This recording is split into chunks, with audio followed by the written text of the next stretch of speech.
This is the Last Minute Blues Podcast with Donnie Fandango, Jeff Burton, Alex Ferrario, and former Blues defenseman Jamie Rivers. It is the Last Minute Blues Podcast. Donnie Fandango in studio with Jeremy Rutherford from The Athletic, as well as our good buddy Alex Ferrario from 101 ESPN. Gentlemen, happy almost Christmas to you. How we doing? Everybody doing all right? Well, Alex, it must be Christmas for a lot of people because no traffic on the way to the studio. Let me tell you, everybody's off. I didn't go slower than 65 on the highway, which I was following the speed limit rules, everyone listening, but I didn't go slower than that. Typically, I go 35 on the highway to get here on Tuesday mornings. Yeah, I guess I got out a little earlier than you dudes because I ran into a little bit, enough to make me irritated. You know what I mean? I honestly, there's nothing, and I'd say this, there are a few things in our city that I hate like I do 270. And I know that it's not a real thing. But like I hate it so much. And then I moved. Not only did we move, but we moved 3 miles off of 270, which I thought to myself, oh, this will be great. Far enough off the highway. Oh, great idea when there's days for traffic, so then the entire 3 miles can be backed up to get on the friggin' highway. Well, don't tell this to Kerry Davis, because if you complain about St. Louis traffic, he'll tell you about Atlanta. And 6 other Any cities. pro athlete you can complain to about traffic, be like, yeah, okay, sure. Well, sure. You know what? That's fine. So it sucks there, too. Well, it sucks here, and I still have the right to say how much it sucks. Is there anywhere that doesn't suck with traffic? No. Boca Raton, Florida, because they're in wheelchairs? Golf carts, something like that. But you're right. I mean, people are what people are all over the place, so it's not just here, not just there. No, but it's frustrating, and it's one of my least favorite parts about our wonderful town. It gets bad here, though. Like it gets to the point where road rage takes over in these parts. Oh, I don't know anything about that. Yeah, I was going to say, which I might be part of the select few. I don't even invented it. I don't.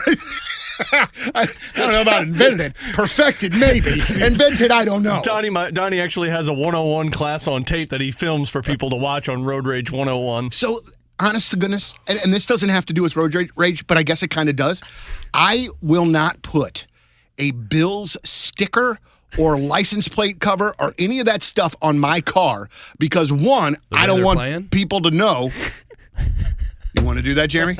Is this how we're going to go? I always think that we're friends until we get into the room. No, not so much. JR puts on that facade of friendship until he sees an opening. He brings out the daggers, man. He sees an opening, and it's just boom. Actually, they're playing well now. That would have been a better joke a couple weeks ago. Yeah. 2 weeks ago, it would have been a much better joke. Hey, man, I'm just enjoying it week by week, brother. That's all I could do. I'm just happy to be watching football games and breathing at the same time. Like, why no stickers, though? What do you... Oh, because I don't want people to be like, that's a Buffalo Bills sticker in South County. That's probably got to be Donnie. I don't want to. Yeah. I don't want to be that guy. I don't want to. I feel like I'm setting my car up to have the tires slashed or something like that, or to get keyed, or somebody to pee on it or something like that. On it. I mean, I don't know, man. I mean, to Jeffco, I think it's all still Raiders stuff from the 80s and 90s still stuck on the dots. Well, that's coming back around St. though. Louis steamers probably on a windshield somewhere. Dude. All right, so guys, listen. Hey, listen, enough niceties and joking aside. Oh, here we go. What a freaking crazy week to be a Blues fan. Holy Toledo. What happened? What happened? Yeah, JR's still trying to breathe. Dude, this is so amazing. Okay, so coach gets fired. Talked about it last week. We're all still stunned, the whole thing. In the wake of this, Jordan Kyrou asked about his coach by former coach, by potentially somebody in this room. He gives a very short, very curt answer, and the fans let him freaking have it. I have so many mixed emotions. I have so many questions to ask about this, but I want to first start out by saying that first and foremost, I think that you can think that Jordan Kyrou acted like a jerk, kind of got busted in it, but then is also young enough that he can learn from mistakes like this. And I think in the grand scheme of things, it's just not that big of a deal, grand scheme of things. But for this young man's career, I think that it could be a big deal because that, to me, what just happened in that 12-hour span or 24-hour span of Berube, Kyrou's comments, and then the booing and stuff, and then the post-game, boy, you have to think that dude did some maturing and some friggin' growing up and some holy smokes, I better be very careful on how I say and what I say. Yeah, it's really a lot to digest, and I figured we could give some context here to the situation. Yeah, I've talked about it this week, but just to let you guys, here's how I see it. I walked into the locker room. Jordan Kyrou was sitting by himself at his stall. A lot of the other players had been asked already, hey, what do you think about the coaching move? What do you think about Craig Berube? And they gave their answers, right? Great coach, great guy, stinks he lost his job, so on and so forth. So I wanted to ask Jordan Kyrou. So I approached him. I asked 2 questions first. I said, hey, what did you think of the coaching situation, the move? And he said, I don't know, nothing really. And that was kind of a quick, curt answer, right? And I thought, okay, well, something's going. Obviously, a lot of people speculated about their relationship. But then I said, hey, you've played for Drew Bannister in San Antonio. What do you think? Oh, I like him. We do power play drills early. We do yada, yada. And I said, you know what? I got to ask some tough questions sometimes. It's not always fun, but I do want to ask you, just because I've been asked a lot about your relationship with Craig Berube, would you want to say anything about that? And that's when he said what he said. No comment. He's not my coach anymore.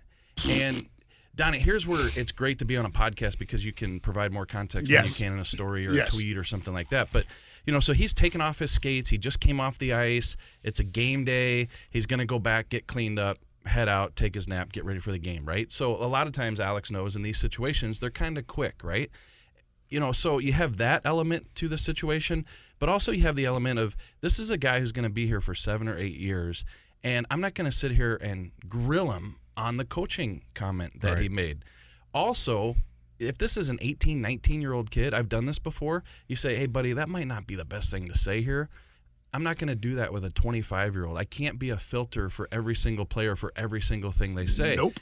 So, a lot of times in those situations, you go, holy smokes, this is going to cause a big stir. I'm going to go to Twitter right now and tweet this and, let people know what he said. I didn't do that. Like 3 hours passed, and I was at my laptop, and I start kind of tweeting some quotes that happened from the skate that day, and that was one of them. Did I know it was going to get a reaction? Yes. Did I know it was going to elevate to the level that it did? No. And, I'll throw it back to you guys here in a second, but the one thing I'll say is, once it exploded, and once it got to the point where people were saying that they were going to boo Jordan Kyrou, I mean, it was total lump in the throat, stomach drops, can't believe this is going to be a situation to get to that level. And so when I got to the game, and I think Alex and I were sitting next to each other, and he touches the puck and there's the booing, it's like, yikes, this is something. So, we can discuss this even further. I just wanted to set the table. So the uncomfortable, obviously, just saying this, so the uncomfortable part for you, obviously, is that the last goddamn thing that you want to do, Jeremy Rutherford, is become a part of the story in any way, shape, or form. Any way, shape, or form, any story, anything. You don't want to be in the middle of it. You're just, you are just conveying it for the hockey fan. So that was just... as I'm watching it at home, because I texted Alex. Once I read your thing, I texted Alex, and it was a slew of swear words. I had to shield my eyes at times. Clutch my pearls. And we talked about it. You think people are going to boo him? I was surprised that people did it. Once the game started, I was even more surprised that they kept doing it. So then... me being the crazy person that I am, by the third period, I'm starting to think, well, we're going to run a 40-goal scorer out of town. We're going to run a 40-goal scorer out of town by booing. And I start thinking to myself, I don't know the right thing is here, but I know I don't like what he said about my coach. I don't like that a lot of us know that he was a part of the problem. He is an answer to a lot, but he has been a bit of a problem from time to time. And so it was just this whole holy crap. And then the post-game thing happens, and you see him so upset, and you're like, wow, this is a guy that does want to be here. And that's when I guess maybe my dad or old man instincts start to kick in, and I go, well, you know what, man? Sometimes you got to learn lessons the hard way, and this is a friggin' hard way to learn a lesson, but, maybe it made a difference to the kid. Initial thoughts because we came off the air, our last segment on BK and Ferrario was when JR sent the tweet out. I hadn't seen it. BK saw it before me, and he read it on air.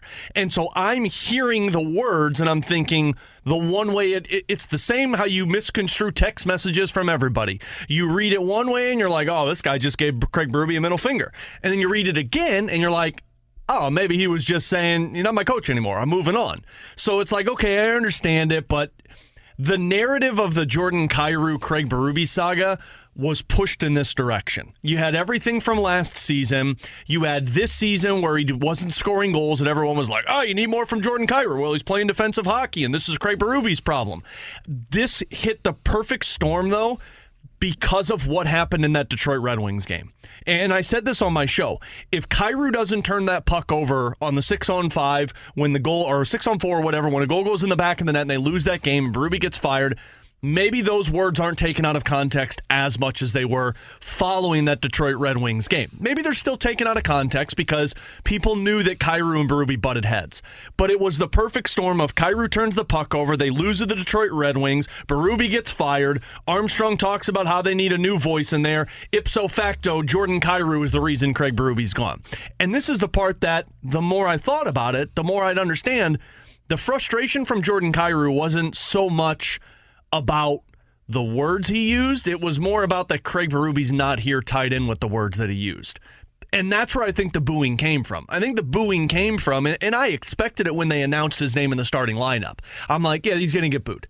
I didn't expect it to carry over from the first period to the second period to the third period, but St. Louis sports fans are very smart. And that wasn't bleep Jordan Kyrou, this guy. That was St. Louis sports fans, St. Louis Blues fans letting Jordan Kyrou know that you can't be bigger than the team.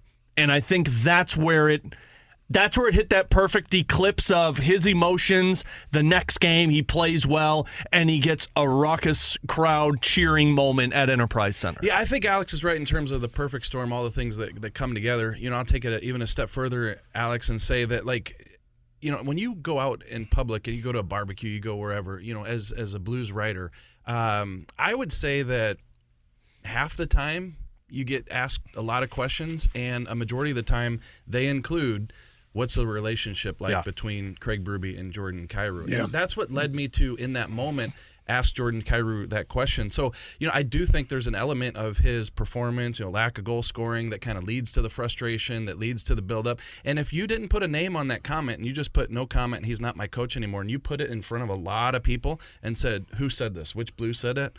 The guess would be Jordan Kyrou. Yeah. Right? So I think that's kind of where that comes from. Now, let me touch on one other thing. People say, oh, why'd you feel bad if you didn't do anything wrong? If you just quoted them, why would your stomach drop when they're booing? It's just part of, the whole situation. Well, I think in that situation, when it gets to that level and they're booing, the hometown fans are booing a player, you just start to think, okay, how could I have handled it maybe differently? Because you just quoted them, right? But with Twitter, it's difficult to provide the tone. Yep. The context was there. It was not taken out of context. He said it. But the tone, is it flippant? Is it malicious? Did he just say it matter-of-factly? Is there anything else you could have tweeted to provide more to the person who's reading it on Twitter so that people like Alex, when they see it, they're not wondering, how did he say it? What did he say? But you really can't provide. You can't provide. The words came out because I heard the words. It was no comment. He's not my coach anymore. As bold and as matter-of-fact of a statement as you can ask. And so he did say it. Then you start to wonder, maybe Twitter wasn't the spot for it. Maybe it was an athletic article. Maybe it was a situation where you could go back to him and say, hey, I'm going to write about this. Is there anything else that you would like to say, in response to what you said earlier? So, there's so many different directions that you could have gone. I'm not saying any of them are the right one. I'm just saying, as the writer who's suddenly in the middle of the situation where a hometown player is getting booed, you think about, is there any other way? Okay. Oh, go ahead. Go ahead, Tony. No, I was just going to say, from a fan perspective, though, bro, you could hold on to that for an athletic article, and I could still be reading it, and in that context, I'm still going to get pissed off about it. I think it'd be worse if not the worst. I think it would have gotten bigger if it was the athletic article, because then people would have, because you would have written it and it would have come out the next day following, I guess. Well, no, it might have been good because it would have come out following a Blues victory.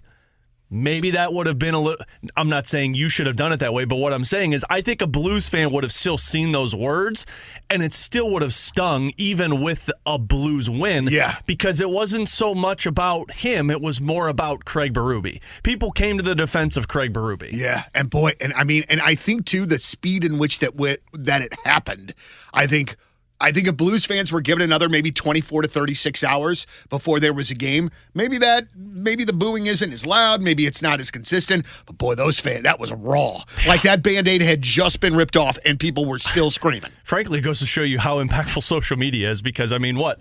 Came out at 1:45 and by 7 o'clock that night, people had seen it. People reacted to it. I mean, it was everywhere. I mean, you had John Buccigross pick it up with ESPN. You had Spit and Chicklets pick it up. Like, everybody jumped in on that. And it sparked conversation, which is never a bad thing. And that's the part that is so infuriating with something like that because what you don't want to happen, and why I would imagine JR's lump was in his throat when that happened, was because now you get the players that don't want to talk because they think everything's going to get spun a wrong direction, and then that's a disservice to the fan base because if they're not going to talk, fans don't get that behind-the-scenes look, and that's why I think it's always good to spark conversation, and that's why I felt like it was such a good response by Blues fans that Saturday night to where they stopped booing because I was worried it was going to keep going. Yeah. And what you don't want to happen is you don't want to keep pouring salt in that wound. It's look, the point was made. Yes. Very clear. He was in tears afterwards. He realized that was a growing moment for him.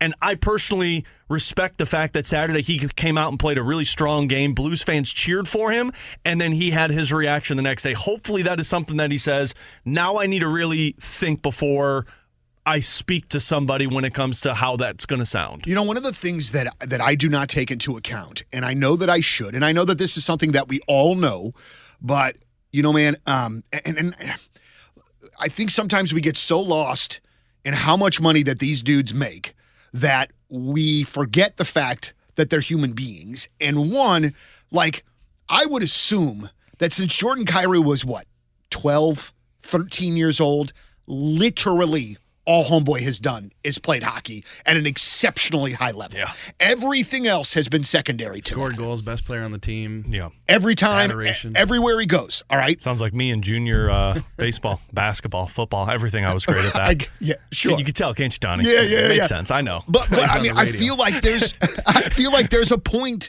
I mean, there was a point to be learned here from this guy. And I think, man, sometimes these guys live in such a bubble that maybe sometimes they don't realize the weight that their words carry. Should they? Absolutely. But if you're 25 and that's been your kind of bubble, I mean, I can see that. I can see you not having the perspective to know how you're sounding, what it's going to sound like. You know what I'm saying? Well, and I think personally that's where the tears came from after that game.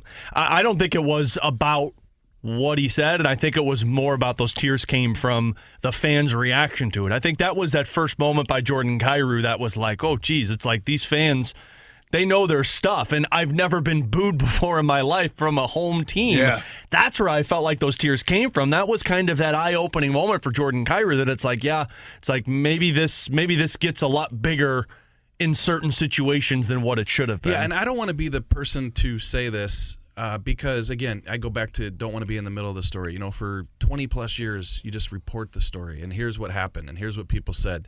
So you don't want to be part of the story. But in the past 4 or 5 days, I've had so many people tell me, you know, maybe this will be a turning point for him in terms of that understanding. So to clarify, that's not me saying that. That's just people who've witnessed the situation and said kind of exactly what Alex is saying here is that, you know, people can turn on you. People can speak the truth to you. A fan base that adores you and cheers, you know, comes out of their seats every time you score a wicked goal like you do. You know, if there's something you say that they're not on board with, which obviously Craig Berube's popularity is what Alex said, that's what led to that kind of reaction. You know, then maybe whether he understands that or he understands that they want him to play harder and give a better effort every night, you know, whatever it is, perhaps it could be a turning point. I don't wish that would have happened. I don't think that it needed to happen. I think that Jordan, as he grows and matures, can become that player. I just think that, you know, what a lot of people have said is it could be some sort of turning point. And just a couple of different perspectives on it because we talked to a ton of people last week with the breakdown. First of all, I thought Paul Bissonnette had a really good breakdown on Spit and Chicklets about it to what JR just said of one of those people that's like, look, people can turn on you no matter what. And Bissonnette talked about, look, the love for Craig Berube was a big deal in St. Louis, and people people in St. Louis attached to that workhorse, that blue-collar mentality, and that's why they attach to Craig Berube. But we talked to Bruce Boudreau last week, former NHL head coach, and asked him about it, and he even said, like, look, as if I was his coach, I would have put my arm around him after that game and said, look, probably not the best thing to say. Maybe stay away from the media for a couple of days, but you're going to make it through this because this is just a lump in the road that you push through. But I thought the best breakdown was from Mike Rupp, former NHL Stanley Cup winner with the Devils. He works for NHL Network. He said, this is a turning moment for a 25-year-old kid that, to what we've just talked about, has always been the star on his team. And he said every player, no matter where you come from, if you're Sidney Crosby, if you're a guy in the American Hockey League, you always have one of those moments that you make the wrong decision and your career could go a different direction.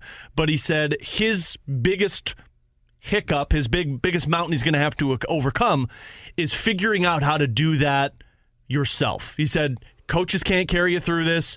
PR can't carry you through this. He's like, the only way you make good for what took place was your play on the ice. He said if your play on the ice backs up what the fan base thinks of you, then they're going to keep booing. If the play on the ice backs up what the fan base thinks of you, then they're going to cheer for you. And he said that's where it comes down for a Jordan Kyrou. I'll be dang. This is so freaking fascinating. Okay, couple things. I want to obviously talk about Drew Bannister in the last couple games here for the note. But one thing I wanted that I've just been kind of thinking about over the course of the last week since Coach Berube got fired.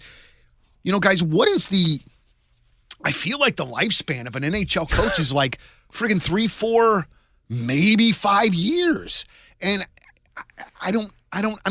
listen, I don't know if it's a good thing, bad thing, but it's definitely feels like a weird thing that the churn is there. It's almost like the players know, hey man, if we don't dig this dude, we just got to wait him out. And it probably won't even be that long of a wait and we'll get a new guy in.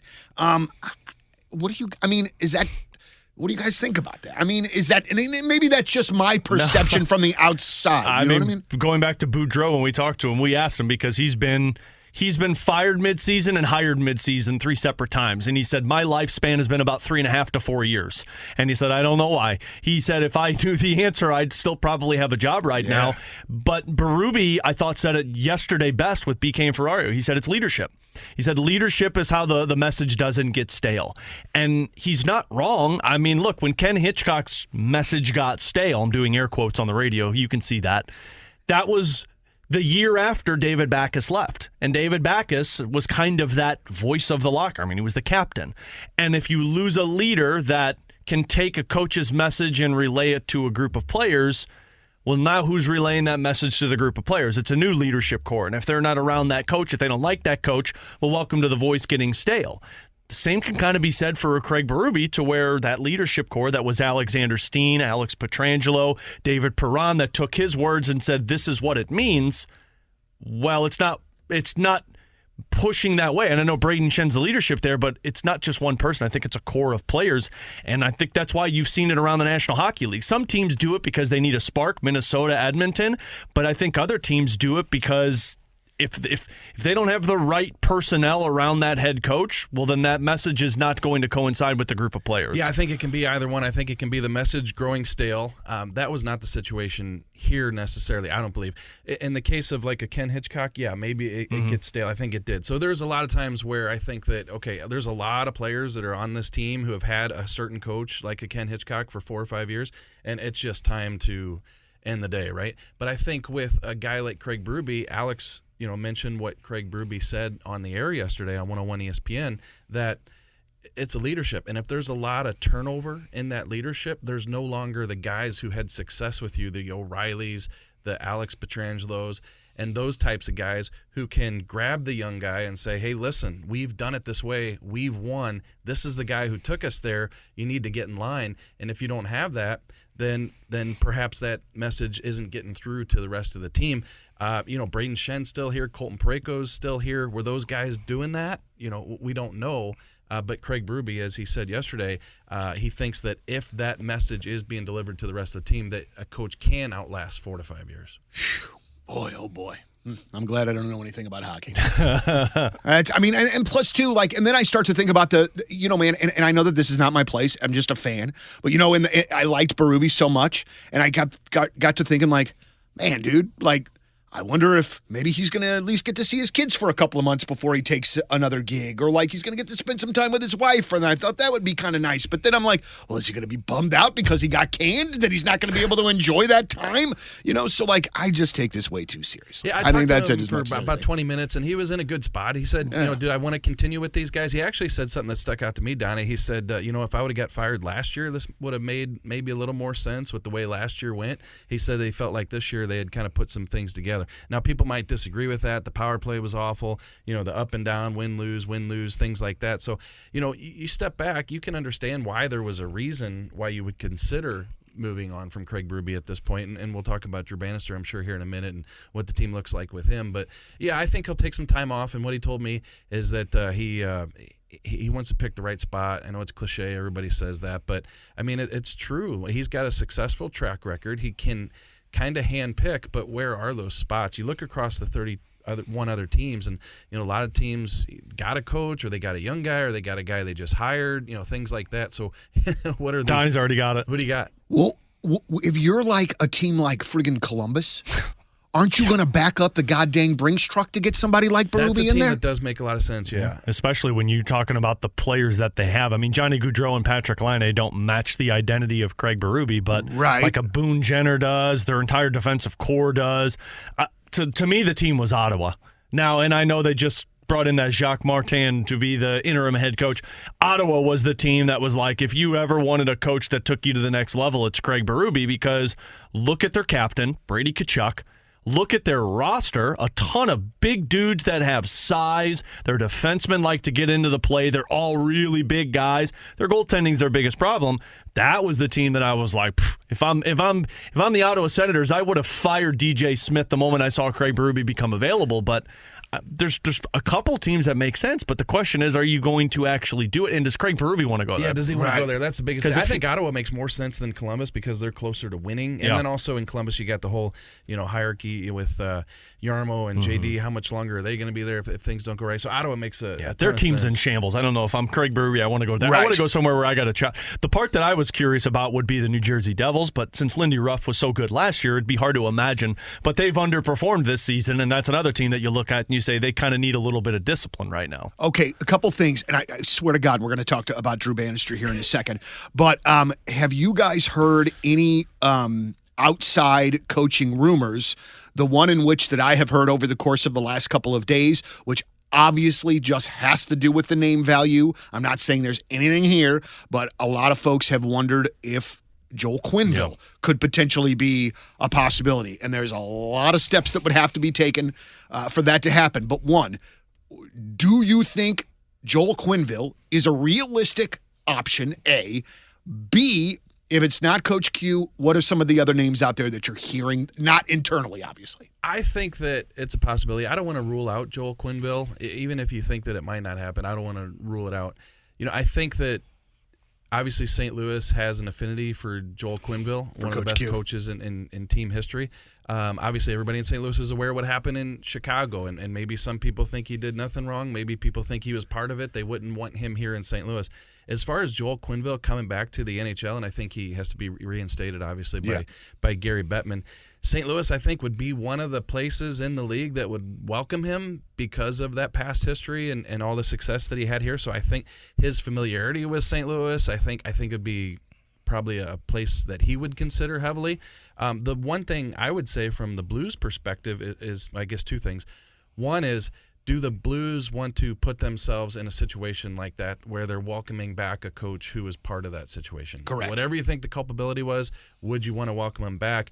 And then two, is he the right fit for this team in the situation that it's in where it wants to win now, but it's in a retool and it's kind of looking forward to. So how does Quenneville, he's going to come in, he's going to grab the veterans, he's going to probably win some games with this team, but Dvorsky, you want me to develop him? Okay, Snuggerud's coming up. Like, is Joel Quenneville in it for the retool? Like, is he in it to develop some of those younger guys? So that's the questions I would have. Well, and that's what Berube said yesterday with BK and Ferrario. He said, like, They asked him how difficult it is to not only win in the NHL, but develop while you're trying to win. And he said it's one of the toughest things as a coach to do. And he said it's not impossible, but it's very difficult because you're putting young players in a position to succeed.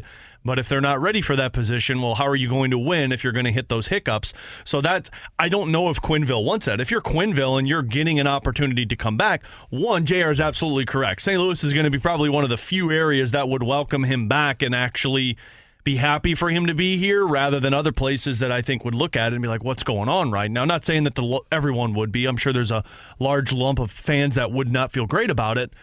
But, I mean, if you're Joel Quenneville, like, you won in Chicago, you were in Florida, and you won there, like, do you really want to go somewhere where winning might still be a couple of years away compared to, let's say, I go to Ottawa, and Ottawa throws money at me if they're available, or, New Jersey fires Ruff in the offseason. Like, those are the teams that Quenneville would make sense for.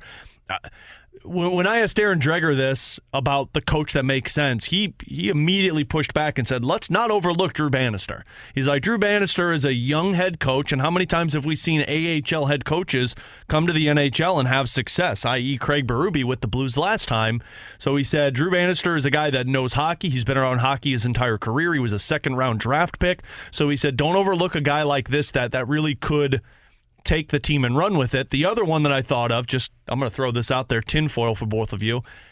Carolina and Rod Brind'Amour don't have a contract beyond this season. Oh, stop it.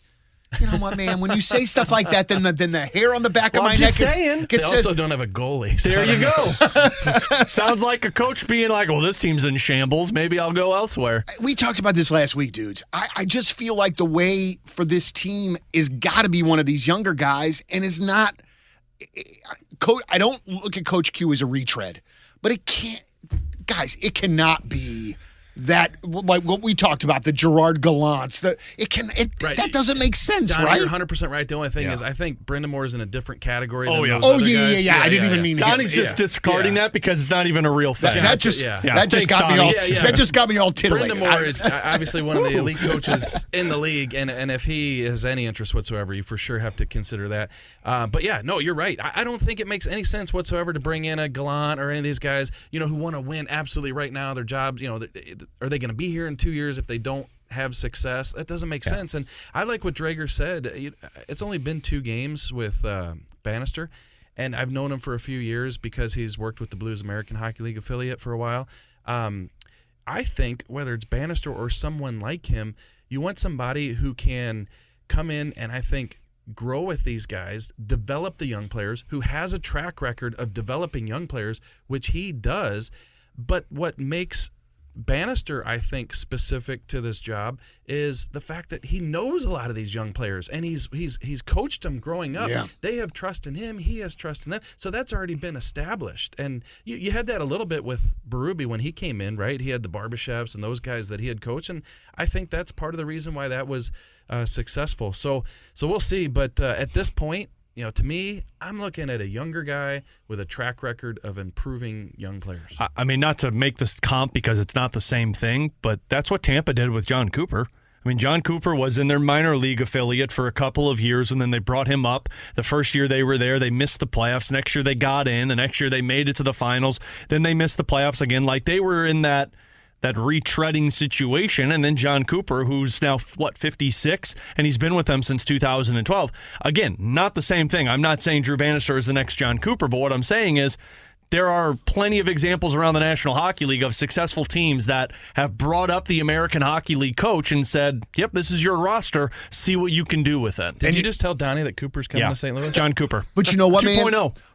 But the thing that you said, we were talking about the coaches having success and longevity in an organization and having a lot to do with the leadership in that locker room, helping them bring that message. Well, that leadership in that Tampa locker room has been, correct me if I'm wrong, has been pretty consistent for the last handful of years. Groups. So then that would make sense as to why he still, I mean, I know they're not having a great year so far this year, but I mean, still have a lot of success. I mean, would speak to that. 100%. Couple cups, same leadership core, and also you have just a great guy in Coop who knows how to relate to players, and he's on the younger side. What do you say, Alex? 56 now, still, yeah. He started there, real young guy. But here's the thing too, so I'm just looking this up while we're talking. So they drafted Stamkos was 2000.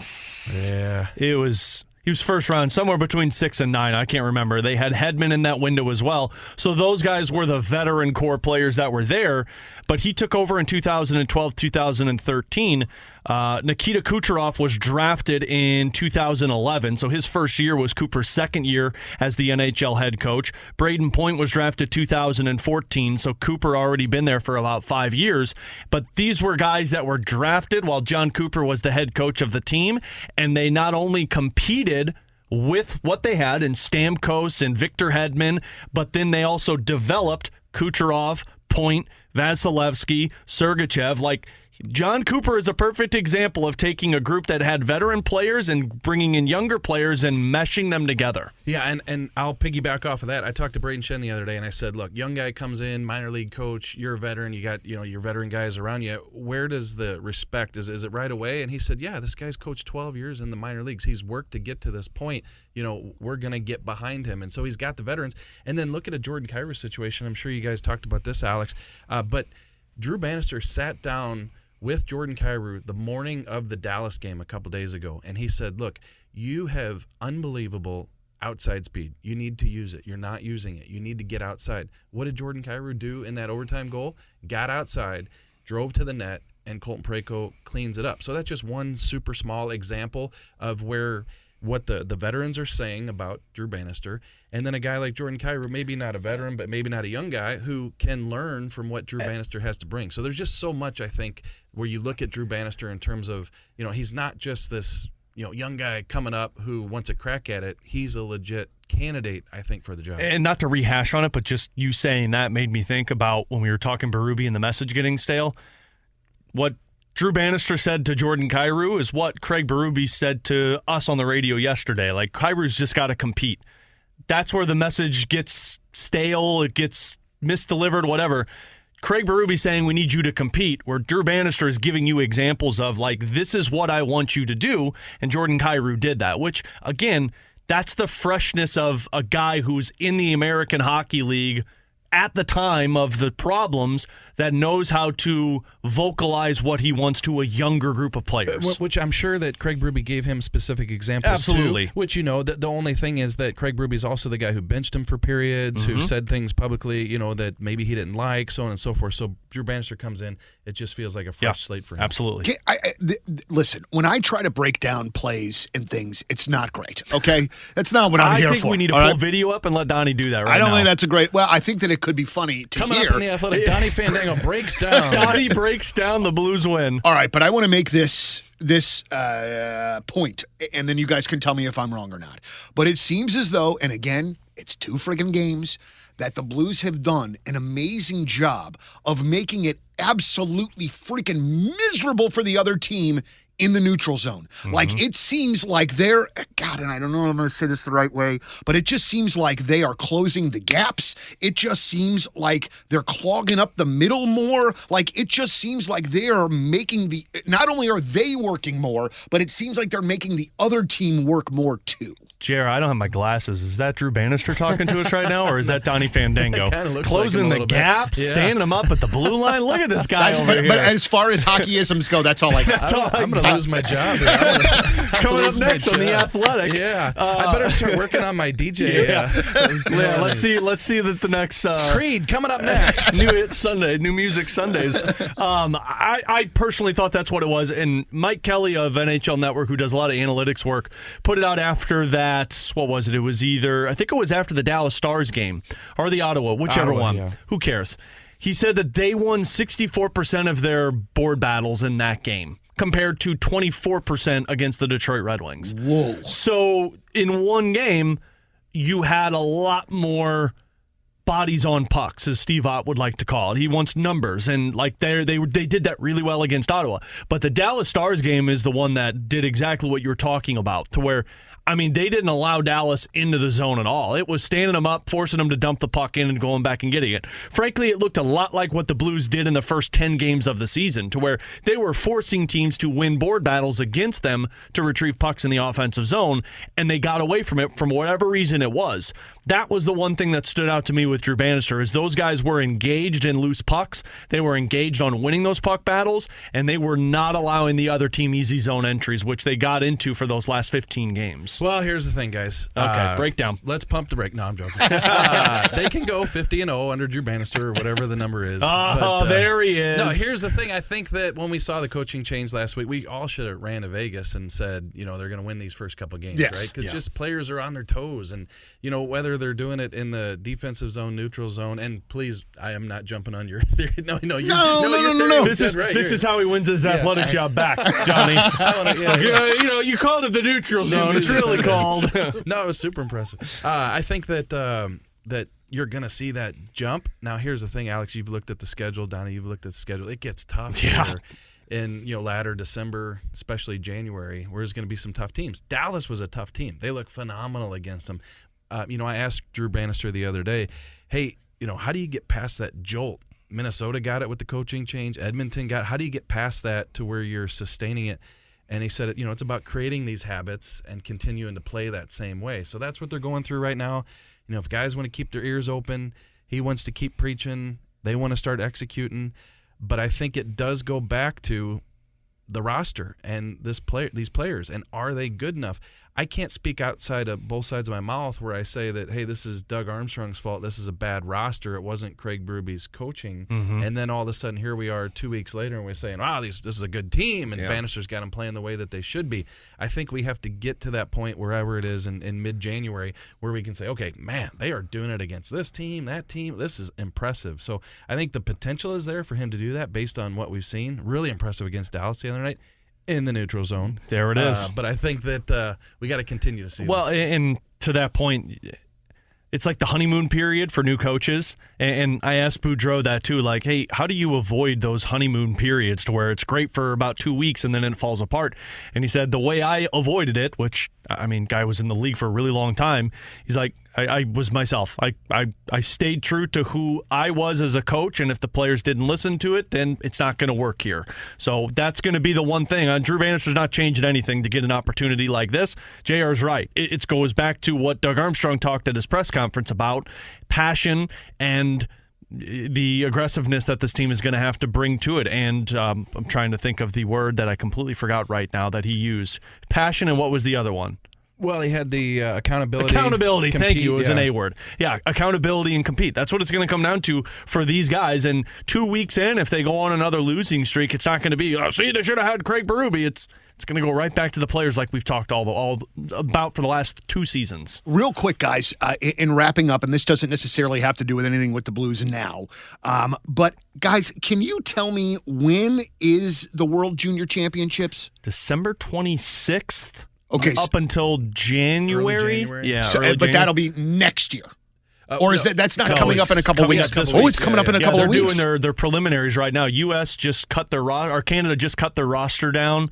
A lot of the teams will start cutting their roster down, and then the day after Christmas is when they start the tournament. It goes to like the beginning of January. And it's an NHL Network situation, right? They show a lot of those games on the NHL Network. Yeah, like at 2 a.m., so. Oh, actually, boy. I don't know where it is this year, so it might not be. Oh, yeah, 2 a.m. 2 a.m. Probably. Well, just because, again, if if you've got legitimate concerns about your St. Louis Blues future, maybe you can watch some of these games and feel a little bit better. Maybe you won't, but I think they got like 6 guys in right now. Yeah, it's a potential. Because I know Buchinger just got cut from the Canada roster, but they've got Dvorsky, they got Stenberg, they got Snuggerud. They got a lot of dudes that are competing in the World Juniors. So, Donnie, 2 a.m., you and I will come home from partying where Alex, he'll have the youngins, right? Yeah, I'll be talking about this before. Oh, no, I'll be sleeping at that time, too. I'll be mid-REMs at that time. Yeah. Dudes, you parents of younger kiddos, it ain't for the weak. That's for damn sure, man. All right, guys, thank you so much for listening. For Alex Ferrario, Jeremy Rutherford, Jamie Rivers, I'm Donnie Fandango, and we miss our buddy Jeff Burton very much. We always thank you very much for listening to the Last Minute Blues podcast. And as always, let's go Blues. The Last Minute Blues podcast. Hear more at 1057thepoint.com.